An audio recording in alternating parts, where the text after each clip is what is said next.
नमस्कार, झारखंड समाचार में आप सबका स्वागत है। आइए जानते हैं झारखंड की तमाम छोटी बड़ी खबरों को। इससे पहले चैनल को सब्सक्राइब नहीं किया है तो प्लीज चैनल को सब्सक्राइब कर बेल आइकन को प्रेस कर दीजिए ताकि खबरों का अपडेट आपको मिलता रहे। उग्रवादी हमले में घायल पुलिसकर्मी को 15 लाख, 8वीं के छात्रों को साइकिल। हेमंत कैबिनेट ने क्या लिए फैसले। राज्य के पुलिस जवानों, सरकारी सेवकों को उग्रवादी हमले में घायल होकर अस्थायी रूप से दिव्यांग होने पर 15 लाख रुपए तक की सहायता राशि सरकार देगी। इससे संबंधित प्रस्ताव पर मुख्यमंत्री हेमंत सोरेन की अध्यक्षता में बुधवार को हुई कैबिनेट की बैठक में मुहर लगा दी गई। बैठक में कुल 35 प्रस्तावों को हरी झंडी दी गई। बैठक में राज्य वित्त रहित शैक्षणिक संस्थान नियमावली 2004 में संशोधन को भी स्वीकृति दी गई। बाद में कैबिनेट सचिव ने फैसले की जानकारी दी। फैसले के अनुसार चुनाव कार्य के अलावा ड्यूटी के दौरान हिंसक हमला या उग्रवादी हमले में घायल पुलिस पदाधिकारियों, कर्मचारियों व अन्य सरकारी सेवकों और झारखंड में प्रतिनियुक्त या कार्यरत केंद्रीय अर्धसैनिक बल के जवानों के अस्थायी रूप से दिव्यांग होने पर मुआवजा की राशि बढ़ा दी गई है। यह 3.5 लाख से अब 7.5 लाख रुपए कर दी गई है। 20% दिव्यांग होने पर 75,000, 25% पर 1.5 लाख, 50% पर 4.5 लाख, 75% पर 6 लाख व 100% दिव्यांग होने पर 7.5 लाख रुपए दिए जाएंगे। जबकि उग्रवादी हमले में विस्फोट में घायल होकर दिव्यांग होने पर अधिकतम 15 लाख रुपए दिए जाएंगे। स्टेशन पर सांसद फंड से हुए खर्च का रेलवे नहीं दे रहा ब्यौरा। देख रेख के अभाव में अधिकतर कूलर खराब। बता दें कि झारखंड के रांची में 1 माह 11 दिन बाद भी पूर्व सांसद को सांसद फंड से दी गई राशि का उपयोगिता संबंधी ब्यौरा नहीं दिया जा रहा है। ये ब्यौरा पूर्व राज्यसभा सांसद महेश पादोर ने रांची रेल मंडल के डीआरएम से मांगा है। सांसद फंड से खरीदे सामान की जानकारी के लिए उन्होंने 25 जुलाई 2023 को डीआरएम को पत्र लिखा था। अपने पत्र में सांसद महेश पादोर ने लिखा था कि रांची, हटिया और मुरिया स्टेशन की विकास संबंधी योजनाओं के लिए राशि दी गई थी, परंतु अभी तक इसके क्रियान्वयन की जानकारी उपलब्ध नहीं कराई गई है। पूर्व सांसद ने यह भी लिखा कि यदि योजना के क्रियान्वयन में किसी कारण विलम्ब हो रहा है तो उसे भी सूचित किया जाए।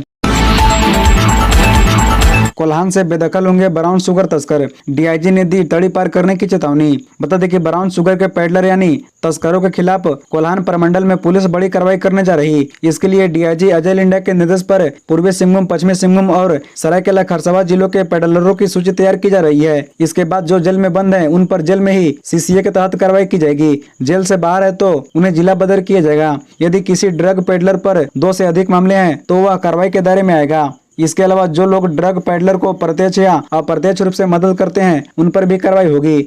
बता दें कि 3 जिलों के अपराध के मामलों की समीक्षा में यह बात सामने आई है कि छिनतई और चोरी के छोटे अपराध में जितने लोग भी पकड़े गए हैं वे लोग नशे के आदी थे। वे नशा करने के लिए ही घटनाओं को अंजाम देते थे। इन तक किस तरह से ब्राउन शुगर पहुंचा, इसकी भी पूछताछ की गई। आज होगी डुमरी उपचुनाव की मतगणना। पचम्बा बाजार समिति बना मतगणना केंद्र। 24 राउंड में 6 उम्मीदवारों के भाग्य का फैसला। बता दें कि 5 सितंबर को हुए डुमरी उपचुनाव की मतगणना आज होगी। इसके लिए गिरिडीह के पचम्बा बाजार समिति परिसर को मतगणना केंद्र बनाया गया है। मतगणना 24 राउंड में की जाएगी। शुक्रवार को 6 उम्मीदवारों के भाग्य का फैसला हो जाएगा। मतगणना और कृषि उत्पादन बाजार समिति परिसर की त्रिस्तरीय सुरक्षा व्यवस्था की गई है। 5 सितंबर को यहाँ 64.84% वोटिंग हुई। मतदान के बाद सभी 373 बूथों का ईवीएम वज्रगिरी में जमा किया गया था। बता दें कि डुमरी की मतगणना के संबंध में मुख्य निर्वाचक पदाधिकारी के रवि कुमार ने बताया कि सबसे पहले पोस्टल बैलेट की काउंटिंग की जाएगी। इसके बाद ईवीएम को वज्रगिरी से लाया जाएगा।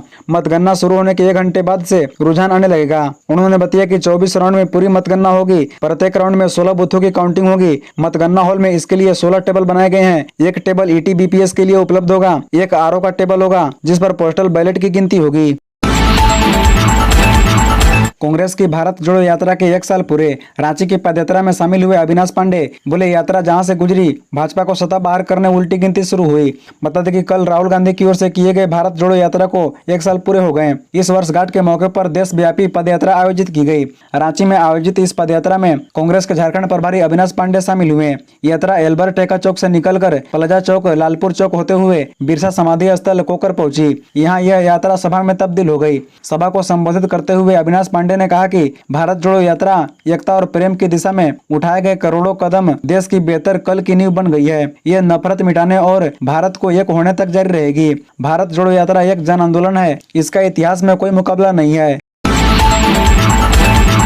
भारत इलेक्ट्रॉनिक में लगी आग, करोड़ों का माल जलकर राख। पूरी बिल्डिंग में फैल गई थी आग, गोदाम में रखे कई इलेक्ट्रॉनिक सामान बर्बाद।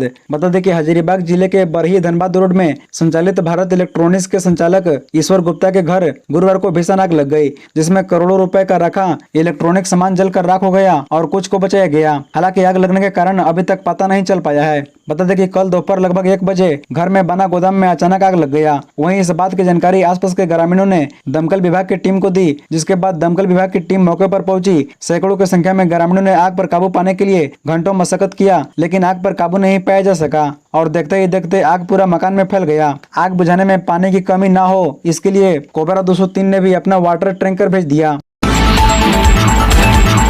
बस की स्टीयरिंग हुई फेल, टला बड़ा हादसा, खाई में गिरने से बची छत्तीसगढ़ से जपला जा रही यात्री बस। बता दें कि पलामू में बस की स्टीयरिंग फेल हुई। बस में 1 दर्जन से अधिक यात्री सवार थे। बस बेकाबू होकर खाई की तरफ बढ़ी, लेकिन एक पेड़ की वजह से बस खाई में गिरने से बच गई और बड़ा हादसा टल गया। बस को खींचकर निकालने आई हाइड्रा भी दुर्घटनाग्रस्त हो गई। फिर दूसरी हाइड्रा ने बस को खींचकर बाहर निकाला। घटना पलामू के मोहम्मदगंज इलाके की है। गुरुवार को कादल कुर्मी गांव के समीप घटना घटी है। बता दें कि बदन नामक बस यात्री बस गाइड बांध से उतर रही थी। इसी दौरान बस की स्टीयरिंग फेल हो गई और बस दुर्घटनाग्रस्त हो गई। बस छत्तीसगढ़ के रायपुर से जपला जा रही थी। इस घटना में बस में सवार यात्री बाल बाल बच गए। इस दौरान दुर्घटनाग्रस्त बस को सड़क पर लाने के लिए लाया गया हाइड्रा भी बेकाबू होकर पलट गया। दूसरे हाइड्रा को मंगवाकर पलट गए हाइड्रा को सीधा किया गया और फिर बस को खींचकर बाहर निकाला गया। इस घटना में बस में सवार 5 यात्री को हल्की चोटें आई है। झारखंड में ओबीसी कोटा में किन्नरों को मिलेगा आरक्षण का लाभ, हर महीने 1000 रुपए का पेंशन।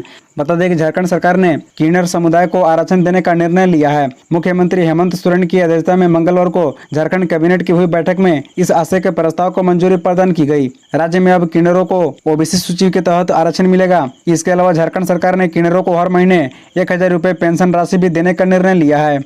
बता दें कि झारखंड कैबिनेट की बैठक में ट्रांसजेंडर समुदाय को रिक्त स्थान 46 में शामिल करने का प्रस्ताव को मंजूरी दी गई। इस फैसले के बाद किन्नरों को राज्य में पिछड़ा वर्ग के आरक्षण का लाभ मिलने का रास्ता साफ हो गया। अब इन्हें राज्य में सरकारी नौकरियां और शैक्षणिक संस्थानों में नामांकन में आरक्षण का लाभ मिल सकेगा। G20 की बैठक में राष्ट्रपति के डिनर निमंत्रण पर क्या बोले मुख्यमंत्री हेमंत सोरेन। बता दें कि G20 की बैठक के अवसर पर राष्ट्रपति द्रौपदी मुर्मू की ओर से 9 सितंबर को आयोजित डिनर में शामिल होने के लिए मुख्यमंत्री हेमंत सोरेन को भी आमंत्रण मिला है। इसमें शामिल होने के सवाल पर मुख्यमंत्री ने कहा, G20 के संदर्भ में राष्ट्रपति ने सभी मुख्यमंत्रियों को आमंत्रित किया है। मुझे भी आमंत्रण मिला है। सभी शेड्यूलों को देखने के बाद निर्णय लूंगा। मुझे लगता है कि उक्त बैठक अन्य बैठकों से बिल्कुल अलग है, तो इसे लेकर जरूर पॉजिटिव सोच के साथ निर्णय लूंगा। कैबिनेट के बैठक में शामिल होने के बाद प्रोजेक्ट भवन से निकल रहे मुख्यमंत्री हेमंत सोरेन ने पत्रकारों से बातचीत के क्रम में उक्त बातें कही। सनातन पर तमिलनाडु के मंत्री उदयनिधि स्टालिन के बयान को केंद्रीय मंत्री अर्जुन मुंडा ने बताया दुर्भाग्यपूर्ण। बता दें कि तमिलनाडु के मंत्री उदयनिधि स्टालिन की सनातन धर्म संबंधी टिप्पणी पर केंद्रीय मंत्री अर्जुन मुंडा ने कहा है कि यह भारत की खासियत है कि हम अस्तित्व को चुनौती देते हैं, हम इसे स्वीकार करते हैं और इसका पालन करते हैं। सनातन धर्म पर मंत्री उदयनिधि स्टालिन का बयान दुर्भाग्यपूर्ण है। ऐसा बयान उनकी सोच व विकृत मानसिकता को दर्शा रहा है। आपको बता दें कि तमिलनाडु के युवा कल्याण मंत्री उदयनिधि स्टालिन ने पिछले शनिवार को यह टिप्पणी कर विवाद पैदा कर दिया है कि सनातन धर्म समानता एवं सामाजिक न्याय के विरुद्ध है और इसके उन्मूलन की जरूरत है। सनातन धर्म की तुलना कोरोना वायरस, मलेरिया और डेंगू से करते हुए कहा था कि ऐसी चीजों का उन्मूलन कर देना चाहिए। खबरों से जुड़े रहने के लिए चैनल को सब्सक्राइब, वीडियो को लाइक एवं एक दूसरे से शेयर जरूर करें। धन्यवाद।